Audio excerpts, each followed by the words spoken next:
అందరికీ hi gas. మేమైతే వైజాగ్ నుంచి రాజమండ్రి అయితే వస్తాం. రాజమండ్రి నుంచి బస్సు అయితే ఎక్కుతున్నాం భద్రాచలంకి. బస్సు చూడండి ఖాళీ అయితే లేదు. మన కుర్రలంతా కింద కూర్చేపారు. అలాగే చూడండి కొండలంతా లొకేషన్ ఎలా ఉందో వైబు. అలాగే ఛత్తీస్గఢ్ బోర్డర్ చూడండి.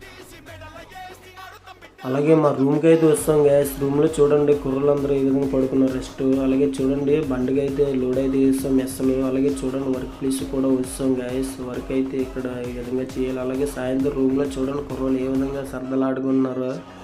అలాగే చూడండి అక్కడైతే 3 కుక్కలు అయితే ఉన్నాయి గ్యాస్. ఒక్కొక్క కుక్క చాలా పెద్ద. భద్రాచలం వర్క్ అయిపోయింది. పాడేరు వరకు వచ్చింది గ్యాస్. పాడేరు పాదం దగ్గర చూడండి మా ఊడు తాగేసి ఏ విధంగా ఎక్కువైపోయిందో. అలాగే నెక్స్ట్ వర్క్ వెళ్తేప్పుడు చూడండి వర్క్ అయితే చాలా ఇబ్బంది పడ్డాం చేయడానికి. చూడండి ఎంత నీట్గా వచ్చింది మా ఊడు. చూడండి కొండపైన జారిపోతున్నాం. అంత కష్టపడ్డాం గ్యాస్. ఈ వర్క్ చేయడానికి అయితే చాలా ఎక్కువ కష్టపడ్డాం. ఇది మొత్తం జారడం వల్ల జారిపోతుంది. అలాగే మా ఉండే రూమ్ అయితే చూడండి. ఎల్లవరైతే పెరుగన్నం తింటాం గ్యాస్. Bye gas.